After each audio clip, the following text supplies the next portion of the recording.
નમસ્કાર, લક્ષવેદ સાથે હું છું દેવાંશી। વર્ષ 2018 નો એ સમય હતો કે જ્યાં બધા જ લોકો ફેસબુક પર પોતાના ડીપીમાં લખી રહ્યા હતા, મારી દીકરી મારું અભિમાન।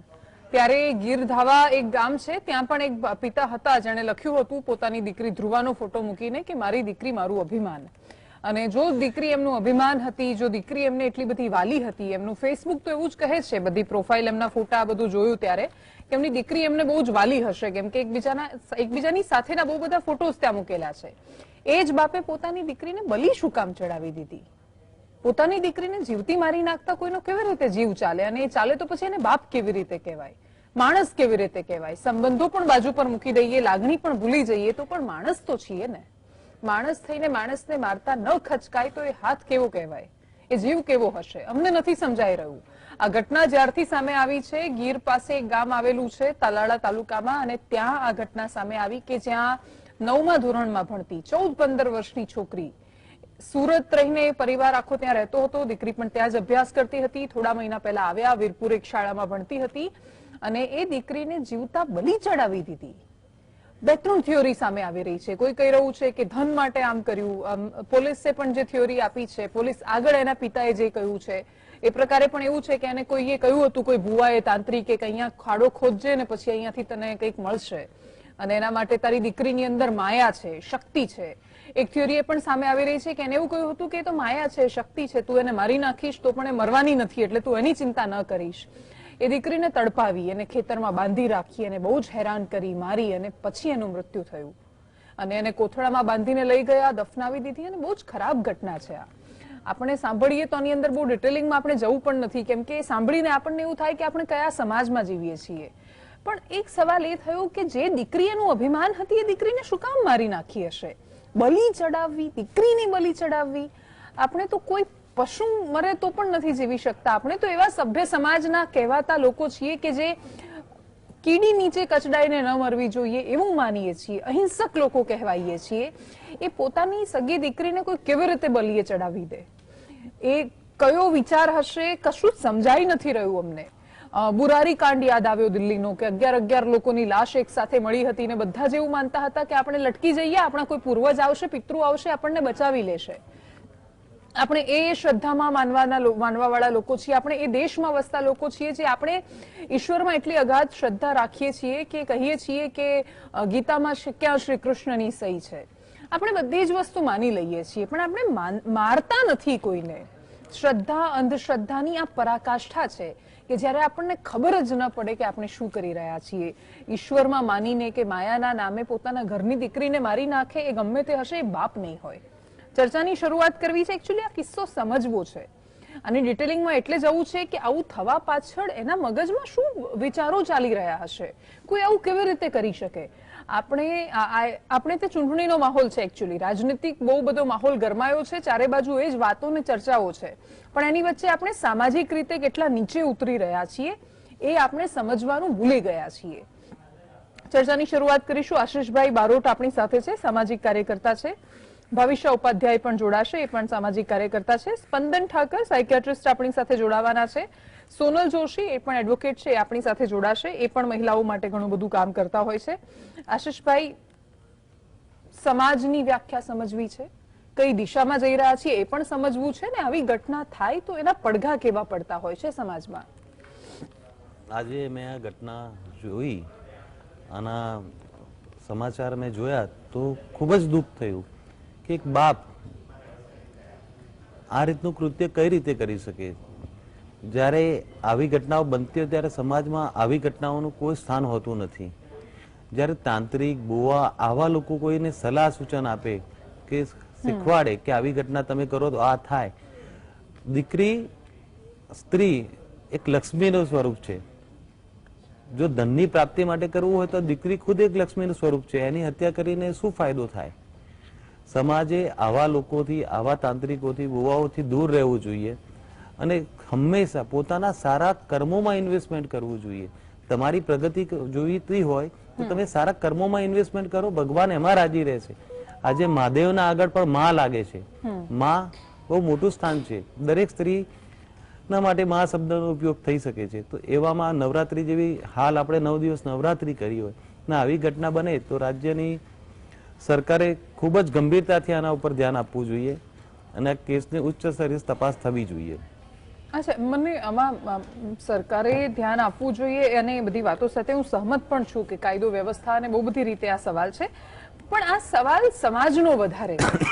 આની અંદર સરકારો તો કદાચ સજા આપી શકવાની છે અને એની અંદર કોઈક ઉદાહરણ બેસાડી શકવાની છે, પણ એક બાપ આવું કરે ત્યારે તો આપણે ક્યાં જઈશું? પછી તો આપણે મંત્રીને શું પૂછવા જઈએ? જ્યારે ઘરમાં જ દીકરીની સાથે આવું થઈ રહ્યું હોય, બહાર ક્યાંક બીજી કોઈ ઘટના થાય ત્યારે આપણે ખોંખારીને સવાલો કરીએ છીએ ત્યાં, પણ જ્યારે ઘરમાં પિતા દીકરી સાથે આવું કરે ત્યારે કોને પૂછવા જવાનું? આ બહુ મોટો પ્રશ્ન હોય છે. આપણી સાથે સ્પંદન ઠાકર પણ જોડાયા છે, સોનલબેન પણ જોડાયા છે. સ્પંદનભાઈ, મને એ વિચાર સમજવો છે કે પિતા પુત્રીનો સંબંધ તો એટલો પવિત્ર કહેવાય અને એટલો મીઠાશવાળો પણ દેખાય. આ જે પિતા છે એમની જ મેં શરૂઆતમાં વાત કરી કે 2018માં એમણે પોતાનું ત્યાં ફેસબુક પર ડીપી રાખ્યું હતું, જેમાં લખ્યું હતું કે મારી દીકરી મારું અભિમાન, અને એની દીકરી સાથેના બહુ બધા ફોટોઝ છે. એ આપણે જોઈએ તેવું લાગે કે આ બંનેની વચ્ચે બહુ પ્રેમાળ સંબંધો હશે, મીઠાશવાળા સંબંધો હશે, એટલું ડિસ્ટન્સ નહોતું એ લોકોની વચ્ચે. તો જેને પ્રેમ કરતા હોય એની બલી કેવી રીતે કોઈ ચડાવી દે? તમે જે આગલા પણ 2-3 કેસોની વાત કરી કે જેમાં આ પ્રકારે સામૂહિક હત્યાકાંડ થયેલો હોય છે, ઘણીવાર ભગવાન માટેની જે અંધશ્રદ્ધા પેદા થાય છે ને ત્યારબાદ આવા કિસ્સાઓ બનતા હોય છે. ખાસ કરીને એમાં જે આ વચ્ચેના ભુવાઓ હોય છે એ લોકો જે રીતે પ્રભાવ ક્રિએટ કરતા હોય છે તે આ બાબતનું મુખ્ય કારણ હોઈ શકે. કારણ કે અમે ઘણા બધા કેસીસ જોઈએ છે કે જેમાં લાંબા સમયથી ચાલી આવતી બીમારી હોય, લાંબા સમયથી કોઈ આપત્તિ રહેતી હોય, ત્યારે તમારા માનમાં જે નબળાઈ પેદા થાય છે, નબળાઈનો ફાયદો કોઈ ઉઠાવી લે છે અને આ પ્રકારની એક લાલચ આપે છે કે જો આ કરવામાં આવશે ને તો તમારું ઘણું સારું થઈ જશે. આમાં આપણે વાત કરીએ કે એવી તો કઈ લાલચ હોઈ શકે જે દીકરી કરતા વધારે હોય, પણ એની પાછળ ઘણીવાર એ પ્રકારની કાલ્પનિક વાતો મગજમાં નાખવામાં આવે છે કે એ ફરીથી જન્મ લેશે અને ફરીથી તમારા ઘરમાં આવશે અને તમારી જોડે જ રહેશે. ખાલી આ જે આપણે વાત કરીએ કે તમારી દીકરી ખાલી અત્યારે દેહ છોડીને જાય છે, આત્મા લઈને પાછા આવશે, આવી ઘણી બધી બાબતો મનમાં નાખવામાં આવતી હોય છે અને વ્યક્તિ આ અંધશ્રદ્ધાની પાછળ પોતાના મગજની બધી જ શક્તિઓને વ્યર્થ કરી કાઢે છે અને આવા નિર્ણયો લેવામાં ભોળવાઈ જાય છે, લલચાઈ જાય છે. પરંતુ આ કૃત્ય જરા પણ સહન કરી શકાય એવું નથી, કારણ કે આ વસ્તુ અશક્ય છે. આના માટે ઘણા બધા સેમિનાર્સ, અવેરનેસ ઘણા બધા લોકો રાખે છે, છતાં પણ આવી ઘટનાઓ આપણી આજુબાજુ બનતી હોય તો તેનું મુખ્ય કારણ લોકોમાં રહેલી અંધશ્રદ્ધા છે. તેની શરૂઆત ₹2ના ભગવાનને સિક્કા ચડાવવાથી લઈને આ બલિ સુધીની બધી જ વસ્તુઓમાં આવે છે. ભગવાનમાં શ્રદ્ધા રાખવી ખૂબ જ જરૂરી છે, પણ ભગવાનને ખુશ કરવા માટે કોઈ જ વચેટિયાની કે કોઈ લાલચની જરૂર નથી. એ આપણે માનવીના મગજમાં નાખવાનું છે. તમે પ્રેમ ભાવથી કોઈ પણ દાન કરો કે તમે ભગવાનની પૂજા કરો, પણ બેસ્ટ વસ્તુ એ છે કે તમે તમારા ભગવાનની જોડે, તમારી અંતરાત્મા જોડે જાતે કનેક્ટ થાઓ. વચ્ચે કોઈ સહારાની જરૂર ના પડે ત્યારે જ આ પ્રકારની ઘટનાઓ બનતી હોય છે. બિલકુલ. સોનલબેન, આપણે છે ને બહુ બધી કિસ્સા, બહુ બધા ઘટનાઓ બધું જોઈએ છીએ કે જેમાં આવું બધું થાય ત્યારે આપણે બહુ બધા સવાલો કરીએ છીએ. કોઈ બળાત્કારની ઘટના હોય ત્યારે સરકારને પૂછીએ છીએ, સ્થાનિક તંત્રને પૂછીએ છીએ, પણ ઘરમાં બાપ દીકરીને મારી નાખે પછી કોને પૂછવા જવાનું? દેવાંશી, ખૂબ જ સેન્સિટિવ મુદ્દો છે અને જે રીતે તમે ચર્ચા કરી રહ્યા છો, બસ મારું એ જ કહેવું છે કે કદાચ કોઈ પણ માતા પિતા બાળકને જન્મ આપે છે અને જન્મ આપ્યા બાદ ખાલી એવો અધિકાર ભાવ જમાવે છે કે ભાઈ મારું આ બાળક છે, એની પર મારો આધિપત્ય અને મારા મુજબ ચાલે, એના જન્મથી લઈને 2000 સુધી ફોટો પાડવા, વાત બરોબર છે, એના કયામાં નથી અથવા તો એમનું કશું માનતી નથી તો તરત ને તરત જ એને પોતાની દુશ્મન લેવી અને એની સાથે ખરાબ વર્તન કરવું, આ બિલકુલ અયોગ્ય છે. અને આ સમાજની કરવી માનસિકતા બતાવે છે કે સ્ત્રીઓ સાથે વર્તન કરવામાં આવે છે. સ્ત્રીઓ સાથે હંમેશા આધિપત્ય જમાવવા માટે હંમેશનું વર્તન રહેલું છે. ચાહે પછી આ સ્ત્રી પણ આવી જાય, જો માં હોય તો પોતાની બાળકીની ઉપર એની કહેવા મુજબ ચાલુ અથવા તો એને જે દબાઈને રાખવામાં આવે છે એ બિલકુલ અયોગ્ય છે, એવું મારું સ્પષ્ટપણે માનવું છે. દેવાંશી, બિલકુલ. ભાવિશાબેન, સમાજમાં અલગ અલગ ક્ષેત્રમાં તમે કામ કરતા હશો, પણ આવી ઘટનાઓ જ્યારે સામે આવે ત્યારે કઈ દિશામાં સમાજ જાય છે ને આ બધું તો આપણને ખબર જ છે કે સાવ ગરતામાં અને રસાતળથી નીચે જતો રહ્યો છે, પણ એને બહાર કેવી રીતે લાવવો? હવે ઘર ઘરમાં જઈને તો કેવી રીતે કોઈ સમજાવશે કે આ બીજું કે અંધશ્રદ્ધા નિવારણ માટે લોકો શ્રદ્ધા પર વળે, આવું બધામાં ન જાય માટે તો કામ પણ આટલું બધું થઈ રહ્યું છે, છતાંય દીકરીની બલી આપી દે પછી શું કહેવાનું આમાં? તો જી, સૌથી પહેલા તો ધન્યવાદ GSTV નો કે મને આ ડિબેટમાં અત્યારે તમે અહીંયા બોલાવી છે. સમાજને જાગૃતિ લાવવા માટે એક શિક્ષક તરીકે, એક આચાર્ય તરીકે, હું પ્રિન્સિપલ છું શાળામાં, તો મને લાગે છે કે આ કામ ગ્રાઉન્ડ લેવલથી અગર થાય તો વધારે સારી રીતે આપણે કામ કરી શકીશું. શાળાની અંદર જ છોકરાઓને શ્રદ્ધા, અંધશ્રદ્ધા વિશે, વિજ્ઞાન કેટલું પ્રગતિ કરી ચૂક્યું છે એના વિશે જો સમજાવીશું તો મને લાગે છે કે આપણે આ અંધશ્રદ્ધાને જડમૂળમાંથી બાદ કરી શકીશું. અચ્છા, અને પણ આ ભવિષ્યમાં ના તો ભણેલો પરિવાર હતો. એક્ઝેક્ટલી, જ્યારે મેં આ સમાચાર સવારે વાંચ્યા ત્યારે મને પણ આ જ વિચાર આવ્યો કે જો ભણેલો ગણેલો પરિવાર આ વિશે અંધશ્રદ્ધામાં આટલી હદે માનશે અને એક દીકરી 9મા ધોરણમાં ભણતી દીકરીનો જીવ લે ત્યાં સુધી કોઈ સમાજનું કોઈ વ્યક્તિ પહોંચી જશે તો આ કઈ માનસિકતા છે. મેં થોડી ડિટેલ વાંચી ત્યારે મને ખબર પડી કે એને આર્થિક સકડામણ પણ નહોતી. એની પાસે ઘણી બધી જમીન છે, જાયદાદ છે, તો કદાચ આ શું માત્ર પુત્ર પ્રાપ્તિ માટે જ આ આખી વસ્તુ એ કરી રહ્યો હતો માણસ, અને એ કરાવનાર પણ કેવો કે જે બહુ દૂર દરાત ગામમાં બેઠો છે અને કોઈ આવી તાંત્રિક વિધિથી એને એ ભણ્યો છે પણ એ કદાચ ગણ્યો નથી, એને સાયન્સ ભણ્યું નથી, એને ખબર નથી આ પિતાની પણ આ રાક્ષસ છે કે જેને ખબર નથી કે આવી રીતે ન સંતાન પ્રાપ્તિ થાય. એ ખરેખર આ એક જધન્ય અપરાધ દીકરીનો જીવ લઈને એને કર્યો છે. આ ખરેખર શરમજનક બાબત છે. ઓકે, આશીષભાઈ, આપણે આનું સોલ્યુશન પણ એક સમજવું છે આની અંદર, કેમ કે એણે જે કર્યું એ એકચ્યુઅલી એક્સેપ્શનલ કેસીસ હોય છે, અપવાદ જેવા, કે આવું સામાન્ય રીતે નથી થતું. બીજું કે ભણેલા ગણેલા લોકો આવું કરે એ પણ સમજમાં નથી આવતું. આપણે તો પશુ બલિમાંથી પણ બહાર આવી ગયા, તો પછી માણસની બલિ અને પણ દીકરીની બલિ, આ તો બહુ જ દૂરનું અને ન સમજી શકાય આવો કિસ્સો છે. આટલી બધી જાગૃતિની કોશિશો થાય છે, બધી બાજુ થઈ રહ્યું છે, છતાં આવું થાય તો એમાંથી કેવી રીતે બહાર આવી શકાય? સૌથી પહેલા તો એ વસ્તુ સમજવાની જરૂર છે, કોઈ પણ દેવી દેવતા ની બલિની જરૂરત જ નથી હોતી કે કોઈની બલિ ચડાવવાથી દેવી દેવતા ખુશ થાય, એ વસ્તુ જ નથી હોતી. પણ કેટલાક કિસ્સામાં એવું થતું છે, ટ્રાઇબલ એરિયા હોય, એજ્યુકેશન ઓછું હોય, એવા લોકોને ભુવાઓ, તાંત્રિકો આવી બધી વસ્તુ બતાવતા હોય છે કે આ કર્યાથી આ ફાયદો થશે, આ થશે, અને લોકો એવા લોકોને ફોલો કરતા થઈ જાય છે, અને જેના કારણે સમાજમાં આવી ઘટનાઓ બની રહી છે. તો એ ભુવા અતાઓની પાસે ન જાય, એમની પાસે, તાંત્રિકોની પાસે ન જાય, એનું કોઈ સોલ્યુશન તમને દેખાય છે? મેં પહેલા પણ કીધું કે માણસે હંમેશા તમારા જે દેવી દેવતા હોય એની પૂજા આરાધના કરો, અને ડાયરેક્ટ તમે તમારા કર્મોમાં ઇન્વેસ્ટમેન્ટ કરો, સારા કામો કરો, તમારા આ બનાવવાની કોઈ જરૂરત જ નહીં પડે. લાઈફમાં કોઈ પણ પ્રોબ્લેમ હોય એનું સોલ્યુશન સીધું એક જ છે કે તમારા જે પણ દેવી દેવતા હોય એની આરાધના કરો. આવા લોકો જોડે, ભુવા તાંત્રિક જોડે લઈને આવા એક છોકરીનો જીવ લઈ લીધો, આવા લોકો જોડે જવાથી તમે શું શીખશો? સમાજમાં પણ શું દાખલો બેસાડશો?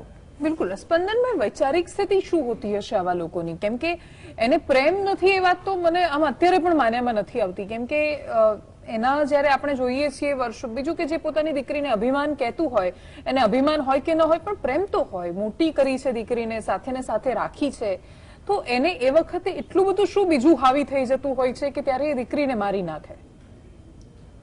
આના પાછળની આખી શરૂઆત જે ગ્રાઉન્ડ લેવલથી જે વાત કરી મેડમે, એ પ્રકારની છે કે નાનપણથી જ આ પ્રકારની અંધશ્રદ્ધાઓ જાણતા અજાણતા આપણા મગજમાં નાખવામાં આવે છે.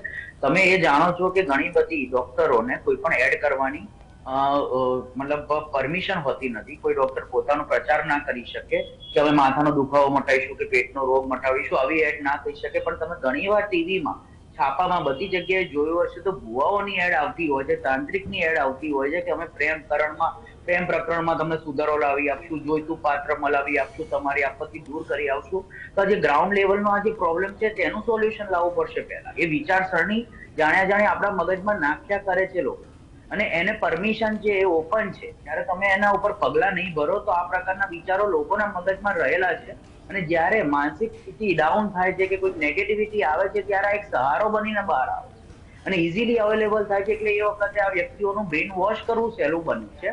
આખી ઘટનાની પાછળ એ બંને પેરેન્ટ્સ ની અંદર શું થયું છે એની પહેલાની પૂર્વ ભૂમિકા જોવી ખૂબ જ જરૂરી છે કે આ એકદમ ઈઝી વસ્તુ નથી લાગતી. આવા કિસ્સાઓ આપણને વારંવાર જબરદસ્ત જોવા મળતા હોય છે. મતલબ કે એક સ્પેશિયલ કેસ છે, અને કેસની પાછળ જઈને તેની પાછળ છુપાયેલા દરેક લોકોને જો સજા મળશે ને તો જ એક ઉદાહરણ રૂપ બને. અને આ પ્રકારની ઘણી ઘટનાઓ તો હજી એવી છે જે હજી આપણી સામે નથી. કેટલી બધી ઘટનાઓ છે જે પાછળ ચાલતી આવતી હોય છે. લાંબા સમયની બીમારીમાં વ્યક્તિ જયારે મૃત્યુ સુધી પહોંચી જતો હોય છે ત્યારે પણ એને વિધિ માટે લઈ જવામાં આવતું હોય છે. તો આ વિચારસરણી નવી નથી, ઘણી જૂની છે અને જડ થઈ ગઈ છે.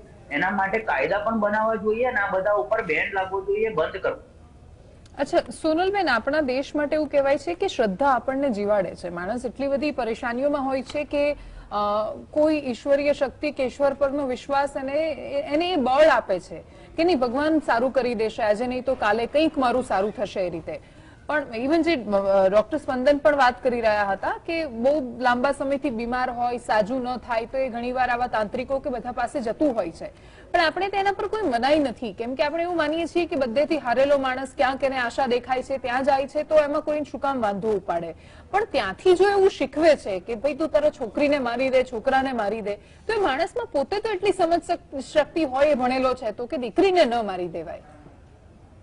દેવાંશી, અગર જોવા તો હું એવું કહેવા માંગીશ કે જે પ્રમાણેની માનસિકતાની વાત કરીએ તેમાં શિક્ષણ પદ્ધતિમાં સુધાર અને શ્રદ્ધા અને અંધશ્રદ્ધા વચ્ચેનો જે ગેપ છે એ બદલાવો ખૂબ જરૂરી છે. કારણ કે આપણા ત્યાં ભગવાન એની પૂજા એટલા માટે કરવા આવે છે કે ભગવાન કોઈ શક્તિ છે અને એ શક્તિથી આપણે હંમેશા એવું ડરીને રહેતા હોઈએ કે આ શક્તિ ના કારણે આપણે પોતે કોઈ ખરાબ કામ કરતા અટકીએ, એ બહુ ઇમ્પોર્ટન્ટ હોય છે. પરંતુ આપણા ત્યાંની જે સિચ્યુએશન અત્યારે એવી થઈ ગઈ છે કે પુત્ર પ્રાપ્તિની વાત કરીએ, મારી પાસે અત્યારે હાલમાં એક કેસ છે, કરોડપતિ સેટેલાઇટમાં રહેતું ફેમિલી છે અને પોતે ખૂબ જ ભણેલા ગણેલા છે, 2 દીકરીઓ છે, પરંતુ દીકરીઓ પરણાવવાની ઉંમર આવી છતાં પણ એવું કહે છે કે મારે પુત્ર નથી. અને એ ભાઈ પોતે જેન્ટ્સના રંગસૂત્રો ઉપર ડિપેન્ડ હોય છે કે દીકરી થશે કે દીકરો. એ વ્યક્તિ અત્યારે પોતાની દીકરીને ટોર્ચર કરે છે કે ભાઈ હોત તો તમને ત્રણેયને અત્યારે કાઢી મૂક્યા હોત.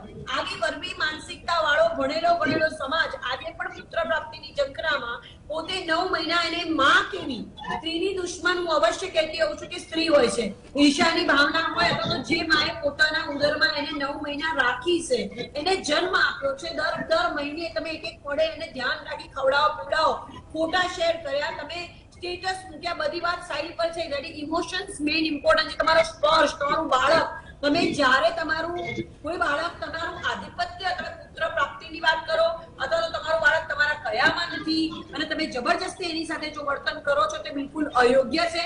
તમે જે કહો એ મુજબ આપણે ચલાવી બંધારણમાં સ્વતંત્રતાનો અધિકાર છે, પરંતુ અનફોર્ચ્યુનેટલી ભારત દેશની અંદર બાળકોને જન્મ આપ્યા બાદ આ હંમેશા માલિકી ભાવ જોવા મળે છે. અમે કહીએ એક તમારે ભણવાનું, અમે કહીએ એક તમારે લાઈન લેવાની, અમે કહીએ એક તમારે છોકરી લાવવાની, અમે કહીએ એ પ્રમાણે તમારે પરણવાનું. એટલે આ જે માલિકી ભાવ છે દેવાંશી, એમાં બદલાવો જોઈએ. બીજી વાત છે કે શ્રદ્ધા અંધશ્રદ્ધાની વાત છે તો શ્રદ્ધા અને અંધશ્રદ્ધામાં એકદમ પાતળી રેખા છે અને જ્યોતિષ શાસ્ત્ર એક અલગ શાસ્ત્ર છે, પરંતુ લોકો જે રીતે જેટલી પણ એડ કરવામાં આવે છે બધાને. અને બીજી વાત કે ગવર્મેન્ટ ના જેટલા બી અધિકારીઓ હોય, જેવી રીતના પોતાના કેટલા બધા આયોગો બનાવવામાં આવ્યા છે, પોલિટિકલ નેતાઓ હોય, પોલિટિકલ અલગ અલગ પાર્ટીઓ છે, જો ધારે ને દેવાંશી 1 વર્ષની અંદર કોઈ પણ જગ્યાએ આવી પ્રવૃત્તિ બંધ ના ચાલે અને બંધ થઈ જાય, વિકાસ 1 જ વર્ષની અંદર થઈ જાય એવું મારું માનવું છે. કારણ કે આપણને ખબર પડવી જોઈએ કે આવા એન્ટી સોશિયલ તત્વો છે જે ખરાબ કામ કરે છે, ખરાબ રીતે લોકોને બોલાવે. કેટલા ભુવાઓના લીધે કેટલા સ્ત્રીઓ ઉપર રેપ થયા છે ખબર છે કે જેને બાળક ના થતું એને જબરજસ્તી ભુવા જોડે સુવાડવામાં આવે છે. આ બધી જ ઘટનાઓ આપણે વર્ષોથી જોતા આવ્યા છીએ. આની અંદર ચેન્જીસ કરવો એ બહુ જરૂરી છે. જો એમ નહીં કરવામાં આવે, આવા લોકો માટે અલગ કાયદો લાવવો, આ લોકોની ઉપર એક્શન લેવા, આ બધું જ ખૂબ જ મહત્વનું છે દેવાંશી. જો આમ નહીં કરવામાં આવે તો આપણે ચર્ચા કરતા રહી જઈશું અને વારંવાર આ બધી વસ્તુઓની ડિસ્કશન કરીશું. એક્ઝેક્ટલી. આમાં ભાવિશાબેન એક વાત એ પણ છે કે એજ્યુકેશનને આને ખરેખર બહુ લેવા દેવા નથી રહી, અંધશ્રદ્ધાને ને બધાને. આપણે ત્યાં સ્કૂલમાં ખરેખર એવું કોઈ શિક્ષણ આપ્યું જ નથી અને ખરેખર અમુક વાર છોકરાઓને જઈને મળીએ તો એવું લાગે કે આ લોકો ભણ્યા પણ ખબર નહીં શું ભણ્યા, એમને જ નથી ખબર હોતી શું ભણ્યા. એટલે આ ભાઈ પણ ભણેલા છે, પુત્ર પ્રેમની પાછળ ગાંડાની જેમ પાછળ પડેલા લોકો કે જે લોકો કરોડોના આસામી છે, એક્સ્ટ્રા ઓર્ડિનરી એજ્યુકેશન વિદેશમાં લઈને આવ્યા છે, પણ છતાંય માનસિક રીતે એ લોકો એટલા વિકલાંગ છે કે સમજી જ નથી શકતા કે શું કરી રહ્યા છે. સોનલબેન કહી રહ્યા હતા એવા કેટલાય કિસ્સાઓ સામે આવે કે જેમાં મૌલવીઓ પાસે, ભુવાઓ પાસે, જેની પણ જ્યાં પણ હોય ત્યાં સુઈ જવા માટે મોકલી દે પોતાની સ્ત્રીને કે ત્યાં જઈ ત્યાંથી તને પુત્ર મળશે. તો આનું સોલ્યુશન એજ્યુકેશનમાં કેવી રીતે લાવીશું? મને એવું લાગે છે કે શાળા એ સમાજને જોડતી એક કડી છે અને જો સમાજને સુધારવો છે અથવા એમાં કંઈક પરિવર્તન લાવવું છે, ખોટી વસ્તુને નાબૂદ કરવી છે. જેમ કે મને ખબર છે કે વિજ્ઞાન જાથા કરીને એક ગ્રુપ છે, સંસ્થા છે, કે જે સંસ્થા આવી અંધશ્રદ્ધાઓને દૂર કરવાનું વર્ષોથી કાર્ય કરી રહ્યું છે. તો માતા પિતાને બાળક જ્યારે સમજાવશે કે મમ્મી આ વસ્તુ ખોટી છે, પપ્પા આ વસ્તુ ખોટી છે, આવી રીતે કોઈ ભૂવાથી કોઈ કામ થઈ ન શકે, કોઈ ક્યારેય નાળિયેરમાંથી કંકુ નથી નીકળતું, ચૂંદડી નથી નીકળતી, આ બધું માત્ર સાયન્સ છે, કોઈ હાથ આમ કરીને કંકુ નથી કાઢી શકતું. જ્યારે બાળક જ તે એના માતા પિતાને આ વસ્તુ સમજાવશે અને માની લો કે આ એક પેઢી એવી છે હજુ કે જે હજી આ અંધશ્રદ્ધામાં માને છે, પણ મારો શિક્ષણ પ્રત્યે એટલો બધો દ્રઢ વિશ્વાસ છે કે આ આવનારી પેઢીને જો આપણે આ રીતે ટ્રેન કરીશું તો મને નથી લાગતું કે એ લોકો પછી આવી અંધશ્રદ્ધામાં વધુ ને વધુ સંડોવાય કે પછી ભૂતમાં કે ભુવાઓમાં કે જ્યોતિષીઓમાં કે એ રીતે એ લોકો માને. અને એક વસ્તુ મને હજુ કહેવાનું મન થાય છે કે ખરેખર પ્રચાર પ્રસારના માધ્યમોમાં જ્યાં જ્યાં આની એડવર્ટાઇઝમેન્ટ થાય છે, મહેરબાની કરીને કોઈ પણ કારણથી જો એ બંધ કરવામાં આવશે, કારણ કે છાપું ખોલીએ છીએ ને 100% ગેરંટી, 1000% ગેરંટી, પુત્ર પ્રાપ્તિ. હવે આ એક, કારણ કે એડવર્ટાઇઝમેન્ટ આખું ફિલ્ડ જ એક લોભામણું ફિલ્ડ છે, એ તમને એટ્રેક્ટ કરે છે. તો આવી એડ પણ, કારણ કે મનમાં જે જરૂરિયાત પડેલી છે ને એ પછી પુત્ર પ્રાપ્તિની હોય કે સંતાન પ્રાપ્તિની હોય કે ગમે તે હોય, એ જરૂરિયાતને આવી એડ છે એ મને લાગે છે એટ્રેક્ટ કરે છે અને પછી માણસ ત્યાં સુધી ખેંચાઈને જાય છે અને આવા કુકર્મો કરવા માટે પ્રેરાય છે. એટલે ખરેખર આ બધું બંધ થઈ જવું જોઈએ જો ખરેખર જાગૃતિ લાવવી હોય તો. બિલકુલ, આમાં એકચ્યુઅલી સગા સંબંધીઓનો પણ બહુ મોટો ફાળો હોય છે. ક્યાંક પોતે ફસાઈને આવ્યા હોય એટલે કે ભાઈ તમે જજો ત્યાં, અમારી પાસે આ થયું હતું ને અમારે તો ત્યાં ગયા ના કામ થઈ ગયું ને, આ બધી જે વાતો થતી હોય છે એ ખરેખર આપણા સમાજ માટે બહુ જ ઘાતક છે. લક્ષવેધમાં હાલ રોકાઈશું વિરામ માટે, બ્રેક પછી સમજીશું કે આપણે આ પ્રશ્ન તો ઘણા બધા છે જેની ચર્ચાઓ દર થોડા દિવસે કરતા હોઈએ છીએ. અપેક્ષા અમારી એ છે કે સોલ્યુશન ક્યાંક સમજીએ કે એ કઈ પરિસ્થિતિમાં આજ થયું હશે અને એનું સોલ્યુશન શું હોઈ શકે. રોકાઈશું વિરામ માટે. Welcome back. મને આશીષભાઈ એકચ્યુઅલી એ સમજવું છે કે જે આપણે એજ્યુકેશનની વાત કરી રહ્યા હતા સોલ્યુશનના ભાગરૂપે, કે આમાં શિક્ષણ એ આનું એક સમાધાન હોઈ શકે આના કારણે, પણ આ પરિવાર ભણેલો પરિવાર છે, એમની પોતાની દીકરી પણ ભણવા જતી હતી. સોનલબેને જે ઉદાહરણ આપ્યું એ પણ એવા લોકો છે કે જે બહુ જ ભણેલા છે, જેમની પાસે પૈસે ટકે કોઈ જ કમી નથી, એવું પણ નથી કે ગરીબ છે એટલે ત્યાં ખેંચાઈને જાય છે. આ પરિવારની પાસે પણ પૈસા છે, વાડી છે, બધું જ છે, અને છતાંય એ આવું કરવા આકર્ષાય છે. તો એનો મતલબ આપણે ઈશ્વર માટેનો જે ભાવ છે એ પહેલેથી એની અંદર ખોટો નાખ્યો છે. એને એવું સમજાવ્યું છે કે એ કોઈની પણ વાત માની લે છે શ્રદ્ધાના નામે. આમાં સૌથી મોટી વાત છે મહત્વકાંક્ષા. તમે કોઈ પણ માણસ જુઓ જેના પાસે જે છે એની કદર નહીં હોય, પણ એમાં કંઈક વિશેષ શું થાય, એમાં શું વધારો થાય. તમે કીધું એના જોડે વાડી છે, પણ વાડી હોય તો બે વાડી કઈ રીતે થાય. આવી બધી આશાઓના કારણે માણસ આવા લોકો પાસે જતું હોય છે.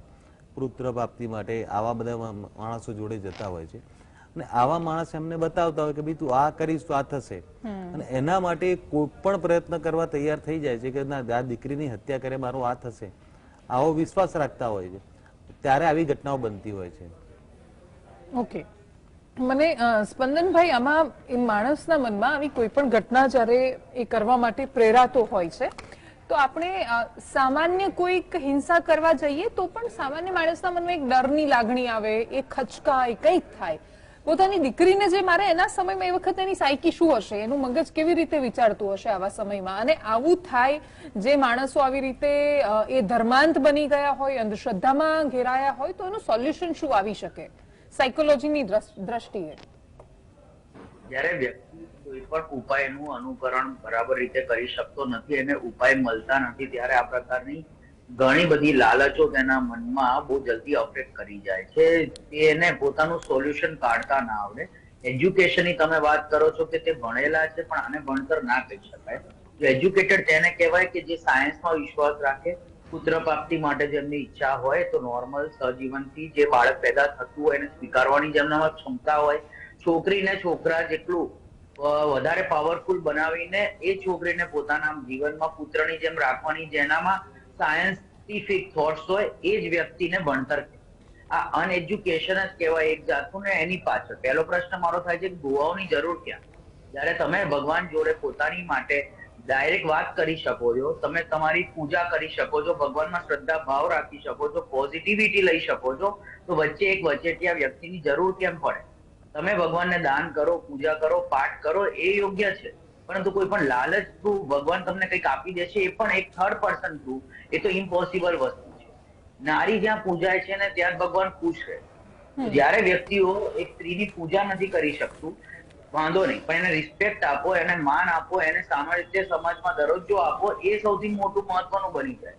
સંતાન પ્રાપ્તિ માટે આપણે ઘણા બધા કેસીસ જોયા છે. આ કેસ તો ખરેખર અરેરાટી ઉપજાવે એવો છે કે તમે એક નાના મચ્છર ના મારી શકો તો તમે સ્પંદનભાઈ, વચ્ચે એક સવાલ છે મારો આમાં કે સ્પંદનભાઈ, આમાં એકચ્યુઅલી જે પેલું સ્ત્રીની પણ તમે જે વાત કરી, આ કિસ્સામાં એવું છે કે એક તો એ પોતાની દીકરીમાં શક્તિ છે, માયા છે એવું સમજતો હતો કોઈના કહેવાથી, અને બીજું કે એ જયારે મારી રહ્યો હતો ત્યારે એને એવું હતું કે મારી દીકરી પાછી આવી જવાની છે, જેમ બુરારીમાં હતું કે મરતા દરેક લોકોને એવું હતું કે અમારા પિતૃ આવીને અમને બચાવી લેશે ને હમણાં અમે પાછા આવી જઈશું. દ્વારા કરવામાં આવે છે કે જેમાં એક શક્તિ પાછી આવશે, તમે આ કરશો એના પછી તમને પાછું મળી જશે. એટલે હું આને ટોટલ બ્રેઇન વોશિંગ કહું છું. અને ભુવાઓની વાત કરીએ કે એ લોકો હિપ્નોસિસ કરી શકે છે, બ્રેઇન વોશ કરી શકે છે, આટલા પાવરફુલ છે ના. આપણા સમાજમાં નાનપણથી એમની એક છબી ઉત્પન્ન કરવામાં આવી છે કે જેના કારણે આપણને કહેવામાં આવે છે કે બહુ પાવરફુલ છે અને એમના જોડે એક અસામાન્ય શક્તિ છે. હું ઘણીવાર લોકોને પૂછું છું કે જે ભુવાઓ જોડે તમે જાઓ છો એમનું મકાન કેવું છે, 4-5 બંગલા છે, મોટો, એમના જોડે ઘણા બધા રૂપિયા છે, આટલા બધા પાવરફુલ છે, લોકો મને હેરાન કરે છે, એના માટે ભુવા જોડે ગયા તો શું એ ભુવામાં એટલી તાકાત છે કે એ પોતાની હેરાનગતિ, પોતાના જે ગરીબી છે એને દૂર કરી શકે? ના. તો લોકોની જોડે એ સામાન્ય જ્ઞાન નથી હોતું કે જે વ્યક્તિ આટલો પાવરફુલ હોય પોતે કેમ પહેલા પાવરફુલ ના બને, એ બીજાને કેવી રીતે હેલ્પ કરશે જ્યારે પોતાની હેલ્પ ઘણી બધી બાબતોમાં કરી શકતા નથી. અંદરની વાત છે, પણ ઘણા બધા જે તાંત્રિકો છે એ પણ પોતાની બીમારીઓ માટે ડોક્ટરોને મળે છે જગ જાહેર, ત્યારે પોતાનું જ્ઞાન એમાં નાખતા નથી.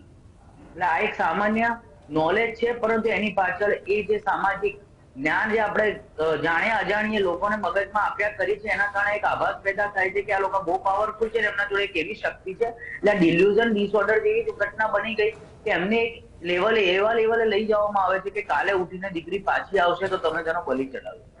ખરેખર આ અરેરાટી જ ઉપજે અને આપણને આ વ્યક્તિઓની માનસિકતા ઉપર ઘણી બધી ધૂણા ઉપજે એવું આ કાર્ય થયું. એક્ઝેક્ટલી. એટલે એને લગભગ 3 દિવસ સુધી તો દીકરી જીવતી થશે એવી રાહ પણ જોઈ. એટલે એને એટલું કેટલી હદે અંધશ્રદ્ધા, એ વિશ્વાસમાં કેટલી હદે પરિવર્તન થયું હશે એની શ્રદ્ધામાં કે એને 3 દિવસ સુધી રાહ જોઈ કે મૃત દીકરી ઉપર ક્રિયાઓ થઈ રહી હતી અને એને રાહ જોઈ કે કદાચ જીવતી થઈ જાય અને સંતાન પ્રાપ્તિનું, મારું પુત્ર પ્રાપ્તિનું સપનું પૂરું થશે અને મારી દીકરી પણ પાછી આવી જશે. એટલે આ માનસિકતા ને સમાજમાંથી દૂર કરવા માટે ખરેખર તમારી વાત સાવ સાચી છે કે શિક્ષણ એકમાત્ર માધ્યમ નથી કે જેનાથી આ વસ્તુને તમે કાઢી શકો. આમાં પરિવાર, પરિવારના સદસ્યો, સમાજ અને આપણી જે સોસાયટી, જે અત્યારે જેને આપણે વેલ કલ્ચર્ડ કે વેલ એજ્યુકેટેડ સોસાયટી કહીએ છીએ, આ બધી જ એના માટે જવાબદાર છે. શું કામ બઢાવો આપીએ છીએ આપણે? પોતે જ શું કામ બઢાવો આપીએ છીએ? કોઈ એવી વાત કરે તો તરત જ એ વાતને કટ કેમ નથી કરતા કે ભાઈ આવું કશું ના હોય? નહીં, એટલે એમ સોનલબેન ઘણીવાર તો આપણે આપણા પરિવારોમાં પણ નથી રોકી શકતા. આસપાસના કિસ્સાઓમાં જોઈએ કે થોડા મોટી ઉંમરના હોય અને બાળકો રોકવા પણ જાય તો પણ પેરેન્ટ્સ ઘણીવાર નથી રોકાતા, છુપાવે એમનાથી. પણ અલ્ટિમેટલી ઘણીવાર એ લોકો એનો સહારો લેતા હોય છે, આવી બધી જગ્યાઓએ જતા હોય છે. અને આ જે કિસ્સો છે ને એ ખરેખર આમ બહુ જ કોમ્પ્લિકેટેડ છે કે એ માણસ રાહ જુએ છે. મતલબ હું નથી માનતી કે એની દીકરીને પ્રેમ નથી કરતો, પણ એ એટલો બધો બ્રેઇન વોશ થઈ ગયો છે. અને એ કેવી રીતે કોઈ અભણ માણસ આટલા ભણેલા માણસને બ્રેઇન વોશ કરી જાય એ પણ નથી સમજાઈ રહ્યું. અને દેવાંશી, કદાચ નાનાએ ફરિયાદ કરી છે અને નાનાએ પોતે કમ્પ્લેન કરી છે કે આ લોકો આને બાંધી રાખતા હતા, તેની સાથે ખરાબ રીતે વર્તન કરતા હતા. પરંતુ હું એવું કહીશ કે આ એ પિતાએ પોતે જે પ્રમાણે દીકરાને ઘેલછા રાખી પોતાની દીકરીને જયારે કોઈ પીડા આપતું અને આ કેટલો વિકૃત આનંદ. અને આની અંદર એવું છે કે કાકાએ પોતે ગુનો એક્સેપ્ટ કર્યો છે. રાતે લાશને બીકોઝ બીંગ એડવોકેટ કહીશ કે એવિડન્સનો ભંગ કરવો, ડોક્ટરનું સર્ટિફિકેટ નહીં, રાતોરાત લાશને સળગાવી દેવી, એવિડન્સ અને પોતે ઇવન કોઈ જગ્યા ઉપર જાણ પણ નથી કરી અને કેટલા લોકો મળેલા હતા એવી રીતે એને પેટ્રોલ છાંટીને દીકરીને સળગાવી દેવામાં આવી છે. 3 દિવસ ઉપર એની ઉપર ક્રિયાઓ કરવામાં આવી છે. અને બીજી એક વસ્તુ આમ કહીશ દેવાંશી કે આની અંદર ભૂવો જેને આ મગજમાં આ વસ્તુ નાખી છે કર્યા કરતા આ આમાં સાયકોલોજીકલી અગર જોવા જઈએ દેવાંશી, તો આ જે વ્યક્તિ જેને આવી માનસિકતા સાથે જે વિધિની વાત કરીને જે કીધું એ પણ એટલો જ જવાબદાર છે. એની ઉપર 300 થવી જોઈએ. એને ફાંસીના માચડે પહેલો એને ચડાવવો જોઈએ. એના મા બાપને કાકા કરતા પહેલી એની રિસ્પોન્સિબિલિટી આવે છે કે એને આ જે કૃત્ય કર્યું છે. બીજું છે કે દ્રશ્ય શ્રાવ્ય બ્રોડકાસ્ટિંગ જે ડિપાર્ટમેન્ટ છે, કદાચ દેવાંશી આપણે જોઈએ છીએ કે કેટલી બધી અત્યારે સિરિયલ આવે છે કે જેમાં સુપર પાવર આવી જાય, તરત નાચવા માંડે, કૂદવા માંડે, ગમે ત્યાંથી પડવા માંડે.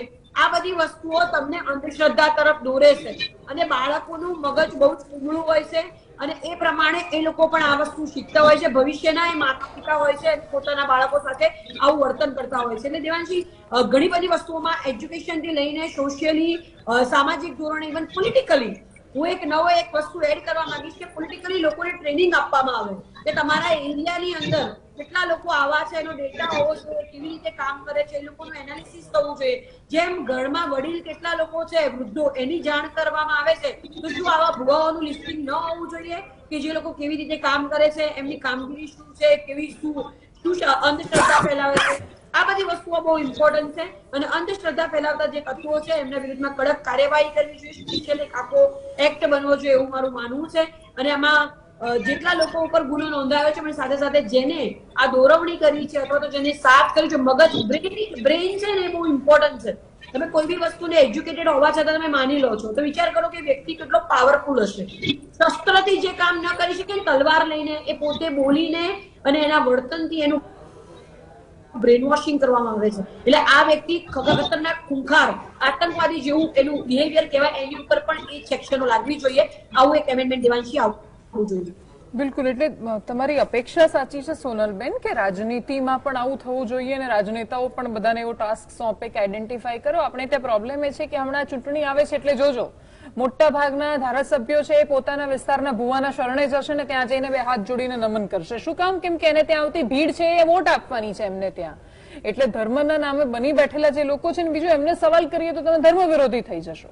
એટલે આ બધા બહુ કોમ્પ્લિકેટેડ પ્રશ્નો છે. રાજનીતિ આની અંદર ઘી રેડવાનું કામ કરે છે. આગ લાગી હોય ત્યારે એ લોકો બચાવતા નથી. આપણી અપેક્ષા સાચી છે કે એમણે એવું એક આદર્શ વર્તન કરવું જોઈએ કે લોકો શીખવે. અને પ્રોબ્લેમ સંપૂર્ણ રાજનેતાઓ બાજુથી પણ નથી, જનતાને પણ એવી અપેક્ષા હોય છે કે ભાઈ અમારા મહારાજ છે કે અમારા ભુવા છે તો તમે એમને આવીને પગે લાગજો, અને જેવા પેલા આશીર્વાદ આપે એટલે તરત એ વોટ એમનો થઈ જાય છે. એટલે પ્રશ્ન બંને બાજુ છે, પણ રાજનેતાઓએ એ સમાજને સુધારવો જોઈએ. માં જેવું કામ છે તમારું. બાળક દરરોજ પિઝા ખાય છે ને એને ભાવે છે તો એને એ જ ન અપાય દરરોજ. એને શીખવવું પડે કે બેટા ખીચડી ઘી પણ ખાવું પડે, પણ નથી શીખવતા. શું કામ? કેમ કે એમને બાળક માટે કોઈ પ્રેમ નથી, એમને ખાલી વોટ જોઈએ છે. એમના માટે આ ટાઈમપાસ છે. પણ ખેર, આજે આખી આ ઘટના થઈ આશીષભાઈ, એમાં હત્યા જે રીતે નિપજાવી છે, બીજું કે જે ભુવાની આપણે વારંવાર વાત કરી રહ્યા છીએ, પણ આ કિસ્સામાં કોઈ ભુવાનું નામ જ સામે નથી આવ્યું, કોઈ તાંત્રિકનું નામ સામે નથી આવ્યું. શું કામ? કેમ કે પેલા માણસનું એવું કેવું છે ને, બીજું એ ભાવેશની આસપાસ ના, ભાવેશ અકબરી નામ છે અને એની આસપાસના સર્કલમાં બધા લોકોનું એવું કહેવું છે ત્યાં કે એ પોતે તંત્ર મંત્ર કરતો હતો. પોતાની આસપાસના કેટલાય લોકો પર પણ એને કર્યું છે. આ હત્યા પછી એને પોતાની પત્ની પર પણ એ કરવાની કોશિશ કરી હતી અને એની અંદર એનો ભાઈ પણ સાથે હતો. સામાન્ય રીતે આશીષભાઈ આવી કોઈ ઘટના થાય ત્યારે પરિવારવાળા જો થોડા ઘણા પણ જાગૃત હોય મગજથી તો એને રોકતા હોય છે. આ ઘટનામાં એ ધ્રુવાને સુરતથી અહીંયા 3 મહિના પહેલા જેણે ગામડે મૂકી હતી, એ પોતે સુરત પાછો ગયો હતો. નવરાત્રીમાં અનુષ્ઠાન કરવાનું છે માતાજીનું એમ કહીને અહીંયા આવ્યો. પોતાની દીકરી અહીંયા જ હતી અને એણે પછી એની સાથે એકદમ પહેલેથી આયોજન કરીને કર્યું હોય એ પ્રકારનું આ કૃત્ય હતું. આમાં સાથ એને એના સગા ભાઈએ આપ્યો છે. મતલબ આખો પરિવાર એ રીતે મને એવું લાગે છે કે માનસિક રીતે ગ્રસિત હતો આ વિકૃતિમાં. સૌથી પહેલા તો હું એ કહીશ કે આ જે ઘટના બની એ પરિવાર તાંત્રિક હતો કે તાંત્રિક પાસેથી શીખ્યો એ વસ્તુ મહત્વની નથી, પણ એને વિશ્વાસ આવ્યો કઈ રીતે કે આ વસ્તુ કર્યાથી આ થશે. આના માટે કોઈના કોઈ વ્યક્તિ, કોઈના કોઈ વિડીયો, કોઈના કોઈ માધ્યમ તાંત્રિકનું હોવું જોઈએ, ભુવાનું હોવું જોઈએ કે જેના ઉપરથી એને વિશ્વાસ આવે કે આ કરે મારું આ કામ થશે. એ વગર કોઈ પણ બાપ નહીં, કોઈ પણ વ્યક્તિ કોઈ પણ કામ કરી ના શકે.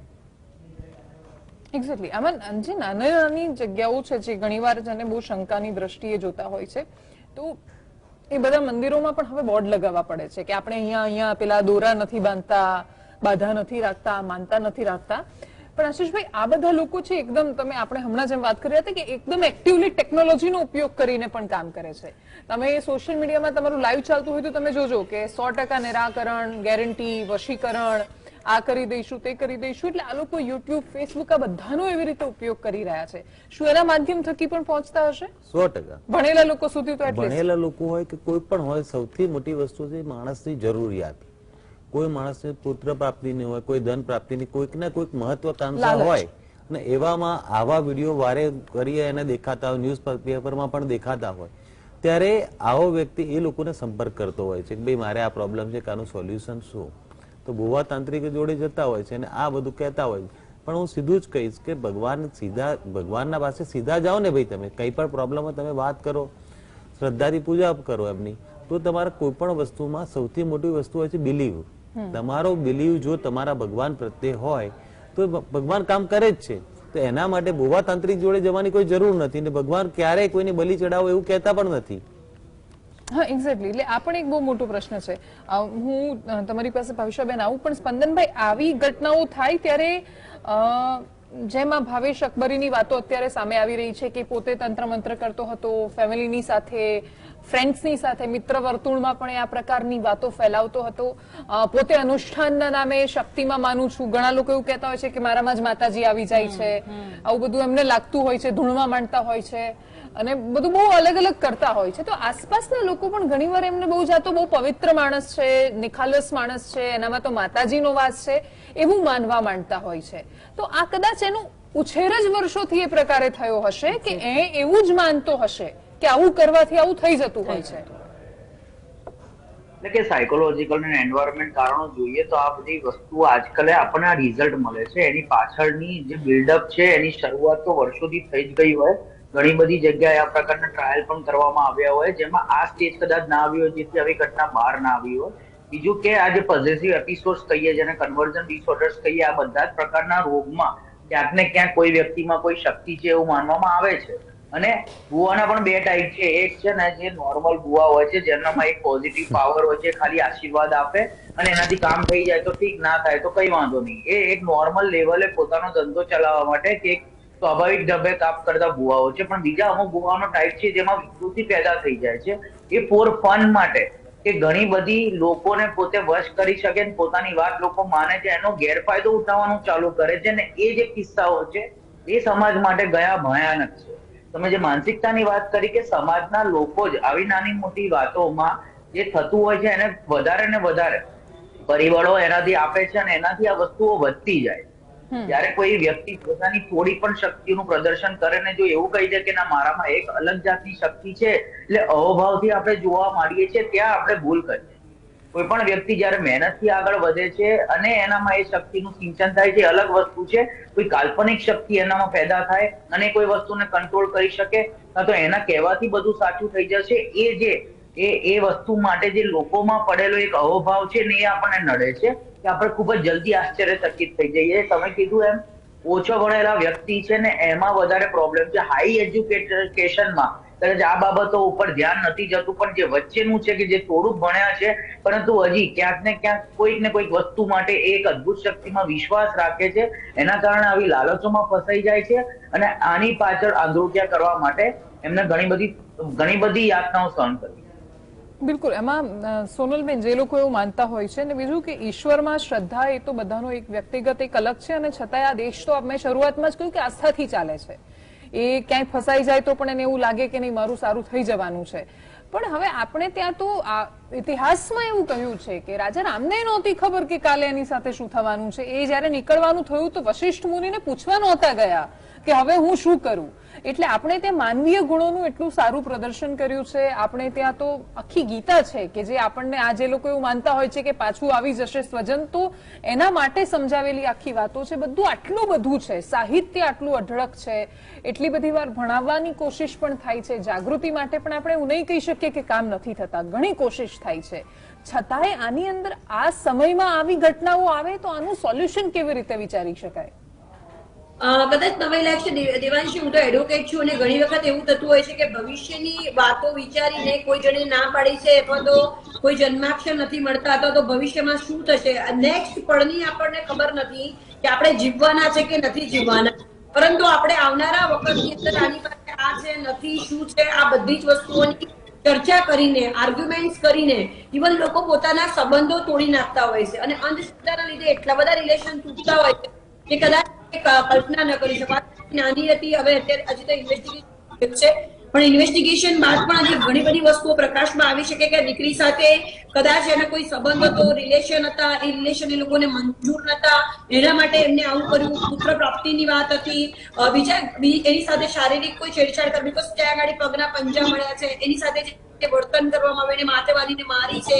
પહેલા એ કોઈ બીજી જગ્યાએ ભણતી હતી, સુરત ભણતી હતી, કેમ એને અહીંયા લાવવામાં આવી, કેમ એ લોકો અલગ જલગ રહેતા હતા, આખા ત્યાં આગળ એજ્યુકેશન બહુ છે, પૈસો બહુ છે, એટલા બધા શંકાના ઘેરામાં છે. આ બધા લોકોને હું તો કહું કમ્પલસરી FSL ટેસ્ટ થવો જોઈએ.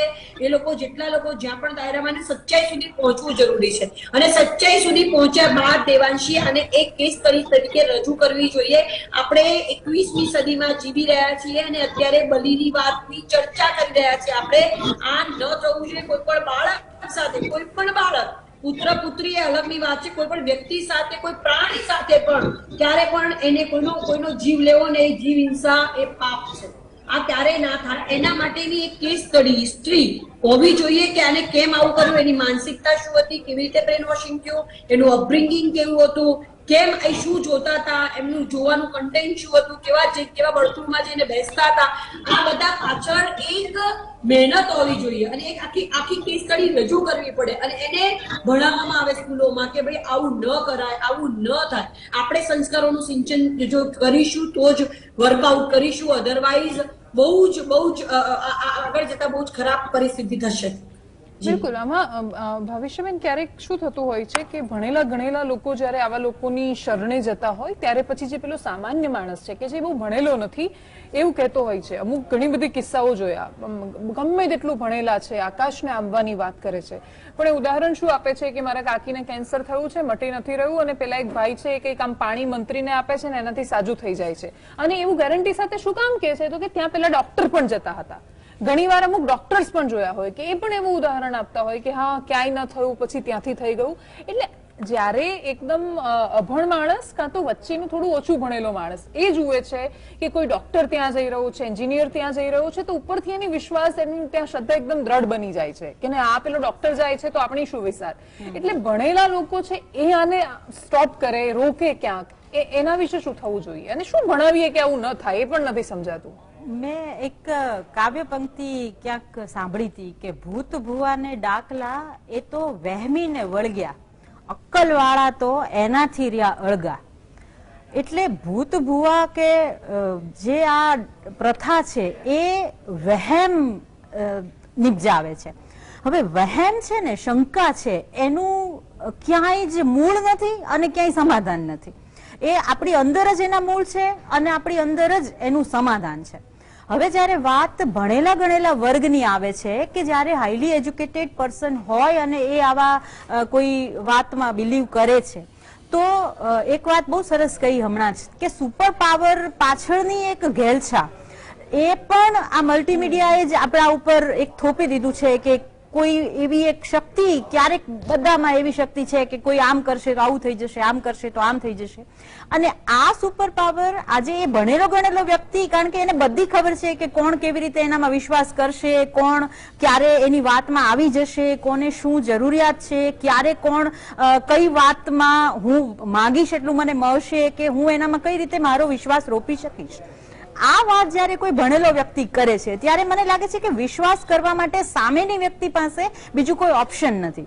જેમ હમણાં તમે કહ્યું એમ કે ડોક્ટર પોતે ત્યાં જતા હોય, કારણ કે ઘણી બધી વાર એવું થાય છે કે ડોક્ટરને ખબર છે કે આ કેસમાં હવે આગળ વધે એમ નથી, પણ પર ડે એનું બિલ ચડે છે, એને એમાં રસ છે કદાચ, અને એટલા માટે એ કહે છે કે હવે તમે જોઈ લો, 2-4 જગ્યાએ તમારી રીતે તપાસ કરવી હોય તો કરી જુઓ, અને આજુબાજુ જે હશે એ પણ કહેશે કે જો અહીંયા ન થતું હોય ને તો અહીંયા એક આવું પાણી મળે છે, કે અહીંયા કોઈ ફૂંક મારીને સાજું કરે છે, કે ભભૂત આપીને સાજું કરી દે છે વ્યક્તિને.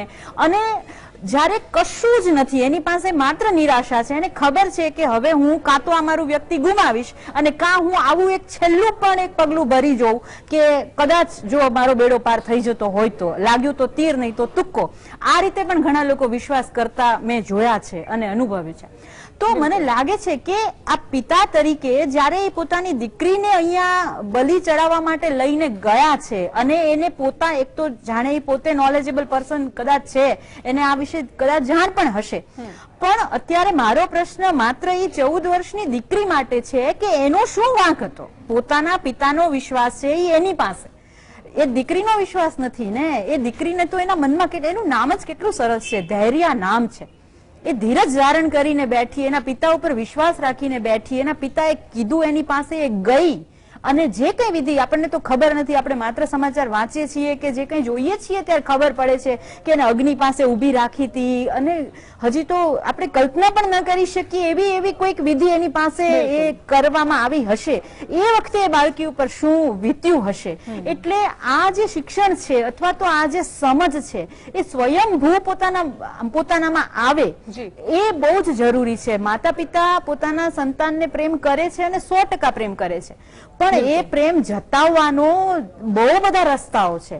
માત્ર આ રીતે આવી ઘેલછામાં આવીને, અને મને બહુ જાણીને નવાઈ લાગી કે એ પિતાનો મોટો ભાઈ એટલે કે એનો મોટા પપ્પા જેને આપણે કહીએ છીએ, પિતા કરતા પણ જેનો દરજ્જો મોટો છે, એ વ્યક્તિ પણ એની સાથે છે. એટલે એને પણ જરાય કાળજું કકળ્યું નથી કે હું આ કયા શું કરી રહ્યા છું અને શેમાં સાથ આપી રહ્યો છું, શેમાં હું સાથ આપી રહ્યો છું એમ. અને બીજો રોલ મને જે વિચાર આવે છે એની માતાનો પણ વિચાર આવે છે કે એની માતાની કેટલીક સંમતિ હશે આ બાબતે, એનું કાળજું કેવું કંપ્યું હશે, એ રોકવા ચાહતી હશે ને નહીં રોકી શકી હોય કે એને પણ આમાં સાથ આપ્યો હશે. એટલે અત્યારની જે પરિસ્થિતિ એઝ ઓફ નાઉ જે ઇન્ફોર્મેશન છે એ પ્રમાણે તો એની માતાની દેખીતી રીતે સહમતિ નહોતી અને એની માતા ત્યાં હાજર પણ નહોતી. સમયની મર્યાદા છે. આપ તમામનો ખૂબ ખૂબ આભાર અમારી સાથે જોડાવા બદલ. સોલ્યુશન્સની તો ઘણી બધી ચર્ચા થઈ, એનું એક્ઝિક્યુશન કોણ કરશે નથી ખબર. આપણે એટલીસ્ટ આપણા ઘરથી શરૂઆત કરીશું. આસપાસ ઘણા બધા, વડોદરામાં એક કાકા જોયા હતા મેં કે આમ ચૂંટણી ભરે ને પછી આમ પથરી હાથમાં આપી દે ને લોકો માને, બહુ ભણેલા ગણેલા લોકો ત્યાં જાય. એમની આગળ જે કતારમાં ઉભા હતા એ બધા જ લોકો બહુ જ ભણેલા ગણેલા હતા, કોઈ અભણ લોકો ત્યાં નહોતા આવ્યા. એટલે અંધશ્રદ્ધા ખાલી અભણ લોકો પૂરતી કે અમુક વિસ્તારોમાં સીમિત નથી, એ માણસના મનમાં છે. જ્યારે એને પોતાના પર ક્ષમતા નથી લાગતી કે શંકા જાય છે ત્યારે બીજા કોઈનો સહારો લે છે. પણ સહારો લેવો હોય તો આપણે ત્યાં તો 33 કોટી દેવી દેવતા છે, સીધો સહારો લો ને, શું કામ કોઈ વચેટિયાને વચ્ચે નાખો છો આ રીતે? નમસ્કાર.